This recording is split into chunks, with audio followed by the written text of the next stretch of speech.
नमस्ते सर्वेभ्यः ज्ञानस्य यात्रायां स्वागतम। Welcome to the journey of knowledge with Vedic scientist.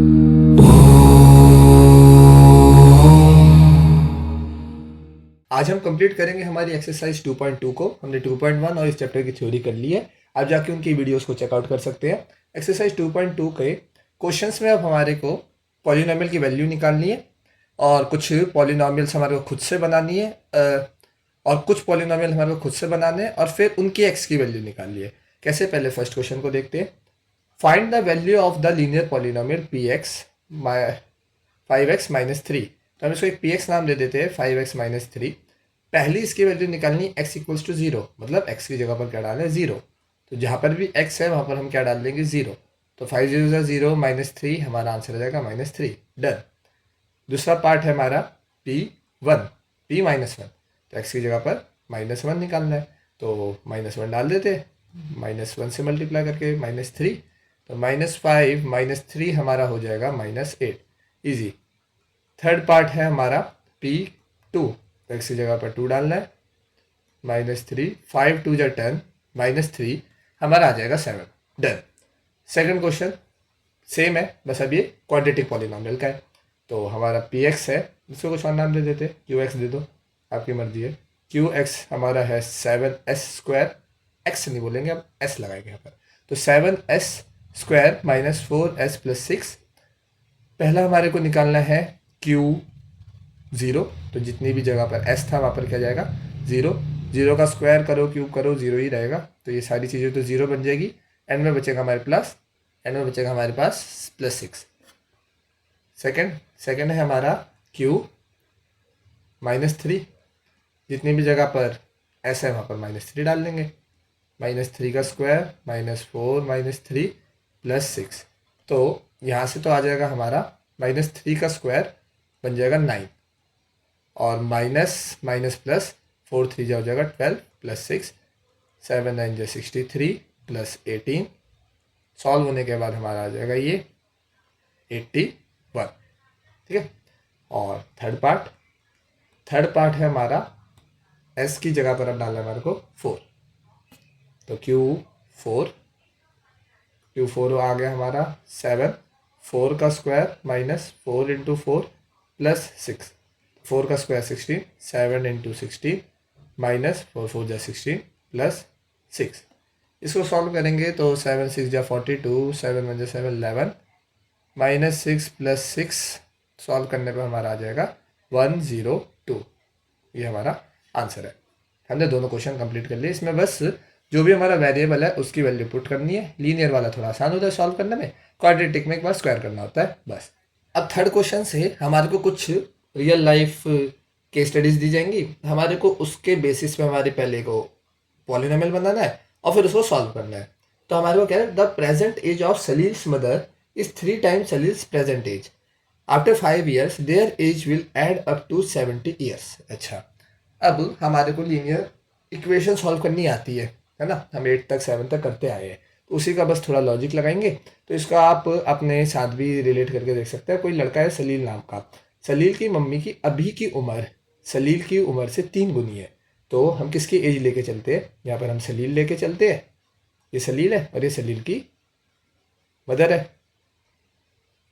ठीक है, सलील की मदर है। अब सलील की उम्र को हम मान लेते हैं x, सलील की उम्र को हम मान लेते हैं x, और सलील की मदर की उम्र क्या हो जाएगी 3x, क्योंकि 3 गुना है ना, 3 टाइम्स प्रेजेंट एज। और ये कौन सा है, ये प्रेजेंट की एज है, अभी की बात चल रही है। क्योंकि क्वेश्चन में हमारे को आगे दे रखा है 5 साल बाद। ठीक है, तो 5 साल बाद, क्योंकि ये इतने डाटा से हम कुछ नहीं कर सकते है ना। उसकी उम्र x है, उसकी मदर की उम्र 3x है, क्या फ़र्क पड़ता है। पर हमारे को उन्होंने एक डाटा और दे रखा है, उसमें हमारे को दे रखा है 5 years आफ्टर।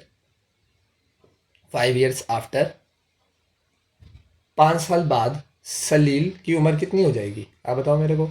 अभी उसकी उम्र x है, तो 5 साल बाद क्या हो जाएगी x + 5, क्योंकि उम्र तो जुड़ जाती है ना 5 साल बाद।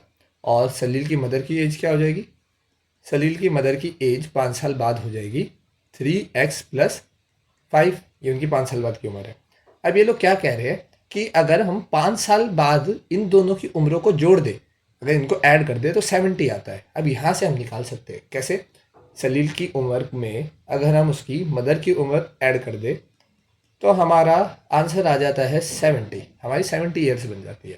ठीक है। और बाय द वे ये वीडियो में रिकॉर्ड कर रहा हूँ हमारे 10 मई 2026 को, तो आज मदर्स डे भी है, तो happy mother's day to all of the mothers. ठीक है। अगर आपको भी अपनी मदर से प्यार करते हैं तो कमेंट सेक्शन में हैप्पी मदर्स डे लिख दीजिएगा। वीडियो कंटिन्यू करते एक्स प्लस 3x हो जाएगा 4x प्लस 10 इक्वल्स टू 70 और 4x equals to 60, x equals to 15। Complete.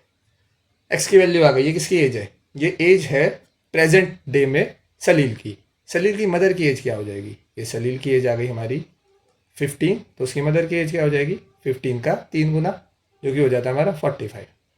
Done है। फोर्थ क्वेश्चन पे चलते हैं। The difference between two positive integer is 63। The ratio of the two integer is 2:5। तो ratio वाले question में तो पहले रेशियो को ही पकड़ते हैं। अगर दो पॉजिटिव इंटीजर है ए और बी, तो उनका रेशियो क्या है? 2:5 है। तो हम एक को 2x बोल ले और एक को 5x बोल ले। अब कई बच्चों को बस ये रटाया दिया जाता है कि रेशियो है तो ऐसे कर लो, ऐसे क्यों बोलते हैं? अगर मान लो एक छोटा सा एग्जांपल लेंगे, 2 मिनट में समझाते हैं। अगर मेरी उम्र और आपकी उम्र, मतलब कोई भी मान लो ए और बी की उम्र में रेशियो है 2:3 का, मतलब अगर ए की उम्र 20 है तो बी की उम्र कितनी रही होगी? 30, है ना। और दोनों का रेशियो कर देते तो ये जो भी इनमें कॉमन इनका HCF होता है उसको कट कर देते हैं और क्या बचता है? 2:3 बचता है। तो हम एक्स ही क्यों लेते हैं? क्योंकि ओरिजिनल उम्र क्या थी? 20 और 30 थी, जो कि रेशियो होने के बाद 2 और 3 बन गई। तो अगर मेरे को ओरिजिनल में बात करनी है, ओरिजिनल में बात करनी है, तो मेरे को 2 में क्या मल्टीप्लाई करना पड़ेगा? 10, तब जाके ओरिजिनल बनेगी। और 3 में भी वही मल्टीप्लाई करना पड़ेगा, क्योंकि दोनों में से तो बराबर चीज़ें कटी है ना। तो अब मेरे को नहीं पता कि वो क्या था। अभी इस केस में तो पता है, हमारे क्वेश्चन में हमारे को पता है वो एक्स क्या था। पता होता तो हम एकदम से निकालते, नहीं पता तो हम अभी क्या बोल देंगे? वो एक्स थी। तो रेशो ओरिजिनल नहीं होता, रेशो तो कट पिटने के बाद वाली चीज़ होती है। ओरिजिनल वाली चीज़ हमारे को निकालनी होती है, तो इसलिए हमारे को बोला जाता है कि रेशो वाले क्वेश्चन में एक्स लिया जाता है। अब इस वाले को करते दोबारा सॉल्व, तो ए हो गया हमारा 2x और बी हो गया हमारा 5x। दोनों का डिफरेंस 63 आया है। तो अब 2x माइनस 5x करेंगे या 5x माइनस 2x करेंगे? हमारे को बता रखा है दोनों पॉजिटिव है, तो बड़े में से छोटा घटाएंगे ना, तभी पॉजिटिव 63 आएगा। तो 5x में से क्या घटेगा? 2x घटेगा। देखो अगर 2x में से 5x करते हैं तो दूसरा आंसर आता। तो इन्होंने पहले ही मैंशन करा है पॉजिटिव इंटीजर है। तो 5x माइनस 2x हो जाएगा हमारा 3x 63। x की वैल्यू आ जाएगी हमारी 21। डन। 21 आ गया है। और तो फिर ए क्या हो जाएगा हमारा? 2 इंटू 21 42, और बी क्या हो जाएगा हमारा? 5 इंटू 21 105। डन। फिफ्थ क्वेश्चन है, Ruby has 3 times as many 2 rupees coin as she has 5 rupees coin. If she has total 88 rupees, how many coins does she have of each type? अब यहां तक के question में वो coin की बात कर रहा है। कॉइन, कॉइन एक सिक्का। 10 रुपए का सिक्के को भी हम एक ही गिनेंगे और 2 रुपए के सिक्के को भी हम एक गिनेंगे, सिक्के को। ठीक है। और यहाँ पर उसने बात कर रखी है वैल्यू की, दोनों में अंतर है। अब वो क्या कह रहे हैं कि 3 times as many 2 rupees coin. मतलब क्वेश्चन ये कह रहा है कि जितने रूबी के पास 5 रुपये के कॉइन है, तो 5 रुपये के कॉइन हम मान लेते हैं कितने हैं? हम बोल देते उसके पास एक्स कॉइन है 5 रुपये के। ठीक है, 5 रुपये के एक्स कॉइन है। कह रहे जितने उसके पास 5 रुपये के कॉइन है ना, उसके 3 गुने कॉइन उसके पास 2 रुपये के है। तो 2 रुपये के कितने कॉइन हो जाएंगे? 3x। ये तो हो गया कॉइन। कि मान लो अगर ये 10 कॉइन थे तो उसके पास ऐसे 30 सिक्के हैं, पर इसकी अमाउंट क्या बनेगी? इसकी अमाउंट बनेगी, इसकी ऊपर वाले की अमाउंट बनेगी 5x। क्यों? क्योंकि हर सिक्का 5 रुपये का है, तो x सिक्के 5x रुपये के हो जाएंगे। और इसकी अमाउंट क्या बन जाएगी? हर सिक्का 2 रुपये का है, तो 3x सिक्के कितने के हो जाएंगे? 6x रुपये के। और टोटल उसके पास कितना है? 88। तो इसको हम जोड़ देंगे, तो टोटल अमाउंट उसके पास जो है वो है 11x 88 के बराबर। तो x की वैल्यू क्या आ गई? 8। तो उसके पास 5 रुपये के कितने सिक्के है? 5 रुपये के उसके पास है 8 सिक्के। और 2 रुपये के उसके पास कितने सिक्के है? तो उसके पास है 6 सिक्के। इजी क्वेश्चन था। सिक्स्थ क्वेश्चन है, a farmer cuts a 300 feet fence into 2 pieces of different sizes. The longer piece is 4 times as long as the shorter piece. How long are the 2 piece? अगर एक fence है, fence तो बड़ा वो होता है, वैसे इसमें लकड़ी का टुकड़ा मान के चलते हैं। एक 300 फीट का फेंस है, जिसके एक फार्मर ने 2 टुकड़े करे, अब बीचों बीच नहीं करे, उसने कुछ ऐसे टुकड़े कर दिए। तो जो लॉन्गर पीस है वो 4 गुना है छोटे पीस का। अच्छा, तो मतलब जो ये वाला पीस है छोटा वाला, अगर उसको मैं बोलूँ एक्स, ठीक है, उसको एक्स बोलो तो ये कितना हो जाएगा, 4x हो जाएगा। ठीक है, तो ये 4x है, ये x है, दोनों मिला के कितना बनता है, 300 फीट। तो टोटल कर देते, टोटल कितना हो जाएगा, 4x प्लस x, जो कि हो जाएगा 300 फीट। तो x की वैल्यू क्या आ जाएगी, 5 डिवाइड में 60 फीट। तो छोटा वाला कितना होगा, 60 फीट का होगा, और बड़ा वाला कितना होगा, 240 फीट का होगा, दोनों मिलकर 300 फीट। सेवंथ क्वेश्चन है, if the length of a rectangle is 3 more than twice its width and its perimeter is 24 centimeter, what are the dimensions of the rectangle.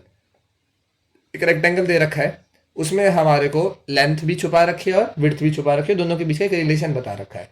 तो किसी को भी x मान लो, और इसने बोला कि जो लेंथ है वो रेक्टेंगल की 3 गुना ज़्यादा है विड्थ को, तो जो विड्थ है उसको x मान लेते, तो दोनों विड्थ x हो जाएगी। अब उसने बोला कि जो लेंथ है वो 3 मोर है ट्वाइस द विड्थ, तो विड्थ का दुगना, तो 2x में क्या जोड़ देंगे, 3, तो 3 ज़्यादा है दुगना विड्थ से, तो विड्थ का दुगना और उसमें 3 जोड़ दिया, उसका पेरीमीटर हो जाता है 24। तो हमारे को लेंथ मिल गई है, लेंथ है हमारे पास 2x प्लस 3 और ब्रेथ है हमारी x, तो हमारा पेरीमीटर क्या हो जाता है, पेरीमीटर का फॉर्मूला होता है 2l प्लस बी।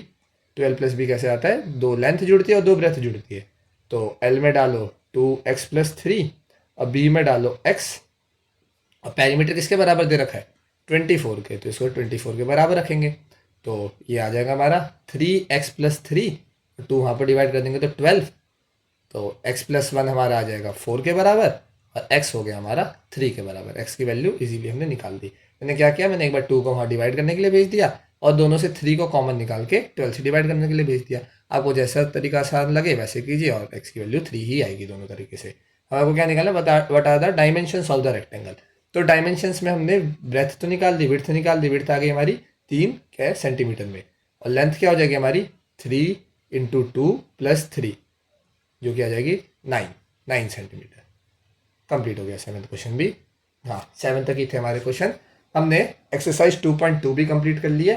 आप अगर अच्छे से फॉलो कर रहे हैं, थ्योरी देखिए, 2.1 देखिए, तो आपको कोई दिक्कत आ नहीं रही होगी क्वेश्चन समझने में। अगर नहीं देखिए थ्योरी की वीडियो तो पहले जाके उसको चेकआउट कीजिए, तभी आपको ये समझ में आएगी और तभी आप स्पीड को भी मैच कर पा रहे होंगे। ओके, तो वीडियो अच्छी लगी हो तो लाइक कीजिए, अगर कोई डाउट हो तो कमेंट सेक्शन में पूछिए, कैसे लगी वो भी बताइए कमेंट सेक्शन में। वीडियो अच्छी लगी हो तो लाइक कीजिए, चैनल को सब्सक्राइब कीजिए। Till then bye bye.